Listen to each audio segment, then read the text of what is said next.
Bonjour les amis, j'espère que vous allez bien. Moi ça va très bien, merci de demander. Aujourd'hui j'avais envie de vous faire voyager, de vous faire rêver en vous parlant de 5 arbres. Le chêne, le bouleau, l'érable, le tilleul et le platane. Voilà, j'espère que la vidéo vous aura plu, n'hésitez pas à partager. Bon ok, j'arrête les conneries, promis. Je vais quand même vous raconter 5 histoires liées à des arbres extraordinaires. J'espère qu'elles vous plairont. N'oubliez pas de vous abonner, on ne le répétera jamais assez. Et bah c'est parti.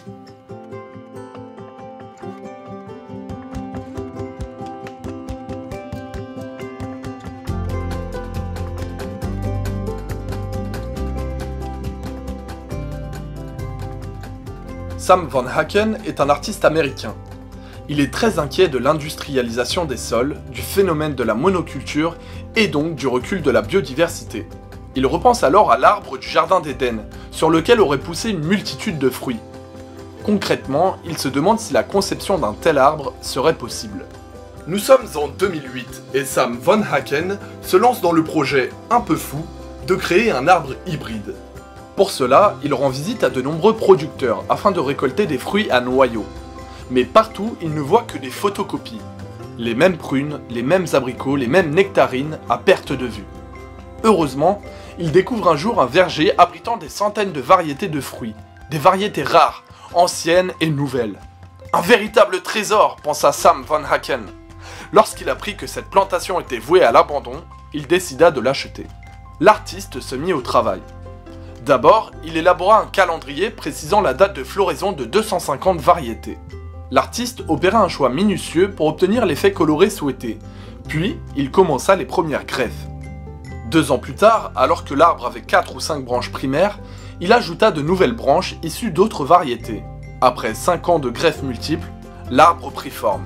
La plupart du temps, il semble tout à fait ordinaire, d'un vert presque uni et banal.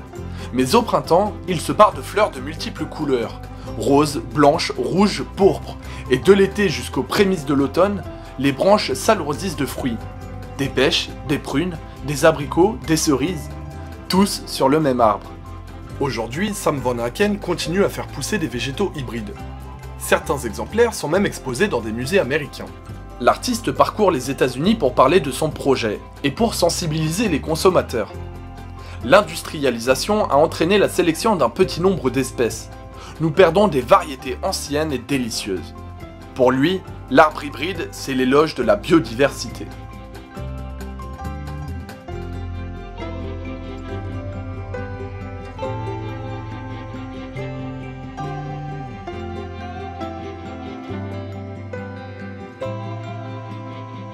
Le Sequoia National Park est le paradis des séquoias géants.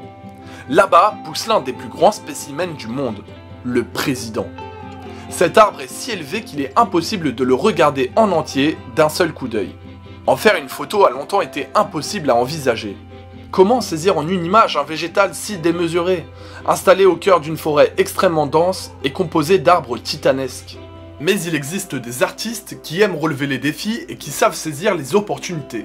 Une équipe de scientifiques menait une étude dans ce parc de Californie. Bien sûr, le président fit l'objet de toutes les attentions. À l'aide d'une installation sophistiquée, ils le mesurèrent centimètre par centimètre.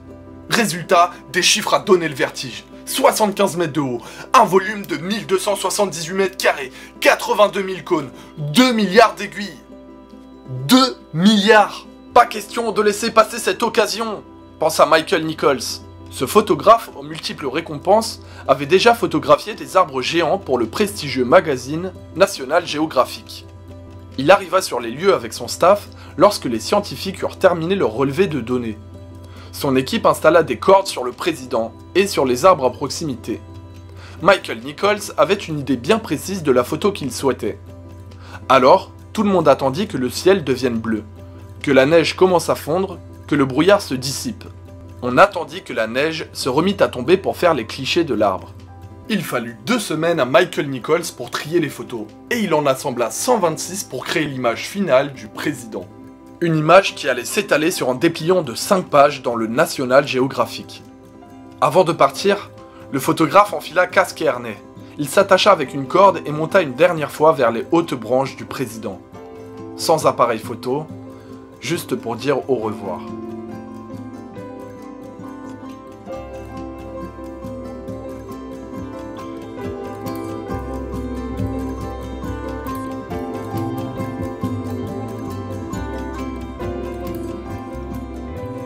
Nous sommes au Niger, dans le désert du Ténéré, appelé aussi le désert des déserts, où même les mouches n'arrivent pas à survivre. Du sable pour seul horizon. Et pourtant, dans cet infini aride se dressait un acacia épineux, qu'on pouvait apercevoir de loin, malgré sa modeste hauteur de 2 ou 3 mètres. Il semblait être l'arbre le plus isolé de la planète. Aucun autre arbre à près de 150 km à la ronde. L'acacia était si célèbre qu'il était représenté sur les cartes, avec ses coordonnées géographiques. Pour les Touaregs, l'arbre à l'allure de parasol était un repère sur la route de la caravane. Personne ne touchait à ce symbole de vie, probablement vieux de 300 ans, surgissant dans l'étendue stérile. Comment un végétal pouvait-il survivre ici?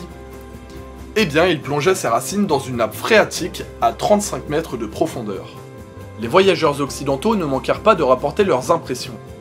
En 1934, l'un d'entre eux notait « Son tronc semble malade, malgré d'élégantes feuilles vertes et des fleurs jaunes. » 25 ans plus tard, le même constatait la nudité de l'arbre et la disparition de l'un de ses 2 troncs, détruit par un camionneur maladroit, qui avait percuté le seul obstacle à des dizaines de kilomètres à la ronde. Il faut croire qu'une malédiction s'acharnait sur le pauvre acacia, puisque c'est encore un camion qui le renversa définitivement en 1973. Ses restes furent transportés au musée national de Niamey, où on le planta dans un socle de béton. L'année suivante, le pays commémora la mort de l'arbre du Ténéré en imprimant son image sur un timbre-poste. Un arbre en métal planté sur des bidons fut érigé à sa place. Lui aussi subit de multiples avaries, tout comme la sculpture métallique installée à ses côtés en 1998.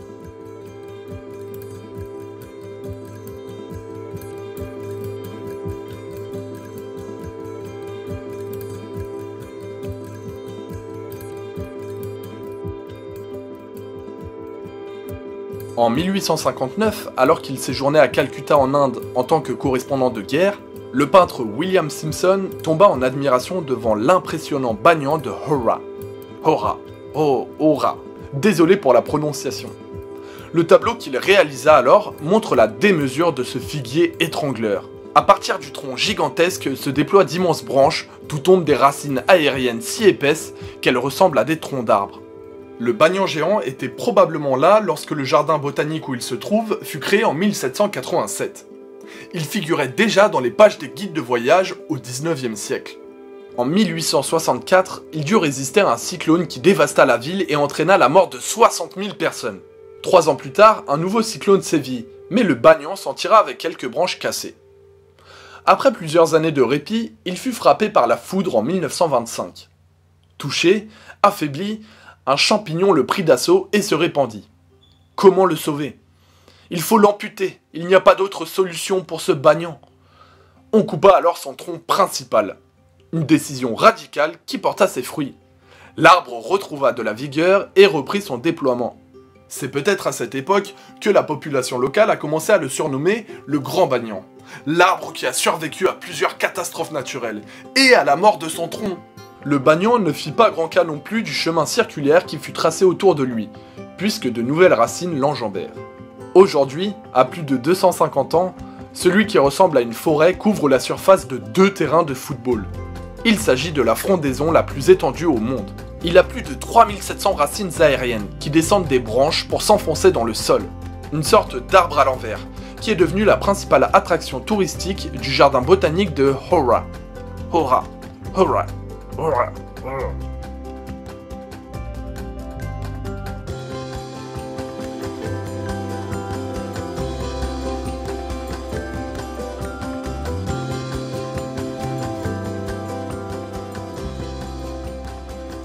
L'art du bonsaï, ou comment élever et conserver des arbres miniatures. Cette pratique, qui trouve son origine en Chine, a été adoptée par les Japonais il y a 1000 ans, avant d'arriver en Occident à la fin du 19e siècle. Créer un bonsaï, c'est façonner un arbre vivant comme une œuvre d'art. Les espèces utilisées ne diffèrent pas des arbres qui existent dans la nature. En utilisant des techniques plus ou moins complexes, taille, ligature, travail du bois mort, celui qui élève un bonsaï cherche à évoquer la nature. L'enracinement et le calme, la résistance et la force, le foisonnement ou le dénuement. C'est ainsi qu'on distingue des styles. Droit formel, droit informel, penché, battu par les vents, semi-cascade, cascade, forêt, tronc multiple, lettré. Me demandez pas à quoi ça correspond. Mais ce qui inspira Chris Guise, ce fut la fabuleuse épopée du Seigneur des Anneaux de Tolkien. Il rêva de recréer le cul-de-sac, la demeure de Bilbon et Frodon Sacquet dans la célèbre saga. Après avoir acheté un arbre, Chris retira une partie de l'écorce. 2 ans plus tard, une jolie cicatrice était apparue. Il fixa l'arbre sur un support et le cala grâce à un savant agencement de tourbe, d'argile et de mélange de terre. Puis, il fabriqua une porte avec des planches miniatures, une fenêtre avec du plastique noir et brillant, et la façade à partir d'une tuile coupée avant de les positionner à l'aide de ciment. Il ajouta une clôture de bâtonnets, érigea une colline en mousse, installa un chemin d'ardoise, combla les trous et ajouta la touche finale, la petite cheminée. Chris a passé environ 80 heures à réaliser son paysage de légende. Un paysage miniature vivant, verdoyant en été, enneigé en hiver. Un décor de cinéma minutieux, magnifié par l'arbre miniature. Merci à tous d'avoir regardé cette vidéo. Je vous invite à nous mettre un petit pouce, seulement si ça vous a plu bien sûr. Je vous dis à bientôt et portez-vous bien.